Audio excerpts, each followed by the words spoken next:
ആണ് ഈ ഓപ്പർച്യൂണിറ്റി ഞാൻ കേൾക്കുന്നത്.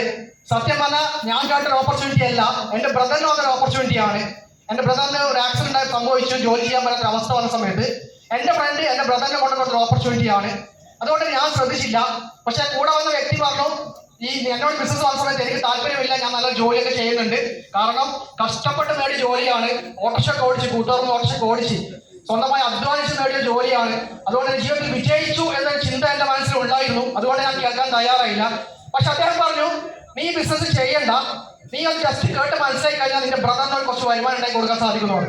അതുകൊണ്ട് തന്നെ എൻ്റെ ബ്രദറിന് വരുമാനം വേണ്ടിയിട്ടാണ് ഞാൻ ഈ ഓപ്പർച്യൂണിറ്റി കേൾക്കാൻ തയ്യാറായത്. അപ്പൊ ഞാൻ ചോദിച്ചു, ഞാൻ എന്താ ചെയ്യേണ്ടത് ചോദിച്ചു. അദ്ദേഹം പറഞ്ഞു, നീ ഒരു പ്രോഗ്രാമിൽ അറ്റൻഡ് ചെയ്യൂ. അങ്ങനെ ഏത് പ്രോഗ്രാമിൽ വെച്ചാൽ കൂത്തുപറമ്പ് ഒരു ഹോട്ടലിൽ വെച്ച് പ്രോഗ്രാം അറ്റൻഡ് ചെയ്തു. ശരിക്കും പറഞ്ഞാൽ ദൈവത്തിന്റെ അനുഗ്രഹം എന്ന് തന്നെ പറയാം. ആ പ്രോഗ്രാം അറ്റൻഡ് ചെയ്ത് വേറെ ആരുമല്ല, നമ്മുടെ MS പ്രസാദ് സാർ, അദ്ദേഹമാണ് ആ പ്രോഗ്രാം എടുത്തത്. അതോടുകൂടി എനിക്ക് മനസ്സിലായി, ഒറ്റക്ക് ജോലി ചെയ്ത് ജീവിതത്തിൽ വിജയിച്ച ആരുമില്ല. ഒരുപാട് ആളുകളെ ക്രിയേറ്റ് ചെയ്ത് വർക്കിംഗ് ഫോർ മൾട്ടിപ്പിൾ കഥയിൽ മാത്രമേ ജീവിതത്തിൽ വിജയിക്കാൻ പറ്റുമെന്ന് ആ ഒരു പ്രോഗ്രാമോട് മനസ്സിലായി. അങ്ങനെ അവിടുന്ന് തീരുമാനം എടുത്തു, ഈ ബിസിനസ് സ്റ്റാർട്ട് ചെയ്തു. ശരിക്കും ദൈവത്തിന്റെ ഇടപെടൽ പിന്നീടാണ് ഉണ്ടാകുന്നത്. ശരിക്കും എനിക്ക് ബാംഗ്ലൂരിൽ നിന്ന് മുംബൈയിലേക്ക് ട്രാൻസ്ഫർ ആയി. അപ്പോൾ ഞാൻ ജോലി റിസൈൻ തീരുമാനിച്ചു.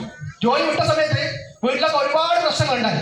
ശരിക്കും പറഞ്ഞാൽ വീട്ടിലേക്ക് അതുവരെ സപ്പോർട്ട് ചെയ്ത സിസ്റ്റേഴ്സ് ആയിക്കോട്ടെ, അമ്മയായിക്കോട്ടെ, ആരും എല്ലാവരും നെഗറ്റീവായി. സുഹൃത്തുക്കളോട് പറഞ്ഞ സമയത്ത് സുഹൃത്തുക്കളൊക്കെ പറഞ്ഞു, നിനക്ക് ഭ്രാന്താണ്, ഇങ്ങനെ ഒരുപാട് ബിസിനസ് ഇവിടെ വന്നിട്ടുണ്ട്, പോയിട്ടുണ്ട്, നീ ഇത് എപ്പോഴാണ് അറിയുന്നതൊക്കെ ചോദിച്ചു. പക്ഷേ ഞാൻ കൃത്യമായി പ്രോഗ്രാം അറ്റൻഡ് ചെയ്തത് കൊണ്ട് തന്നെ എനിക്ക് മനസ്സിലായി തുടങ്ങി, ഇത് വരുന്ന കാലഘട്ടത്തിന്റെ ഓപ്പർച്യൂണിറ്റിയാണ്, വരുന്ന തലമുറ ഏറ്റെടുക്കാൻ പോകുന്ന ഒരു ബിസിനസ് ആണെന്ന് കൃത്യമായി എനിക്ക് മനസ്സിലായി. അതുകൊണ്ട് തന്നെ ആരുടെ വാക്കൊക്കെ ചെവി കൊടുത്തില്ല. വീട്ടുകാരെ പോസിറ്റീവ് ആക്കാൻ എന്തായാലും ആവശ്യമല്ലേ.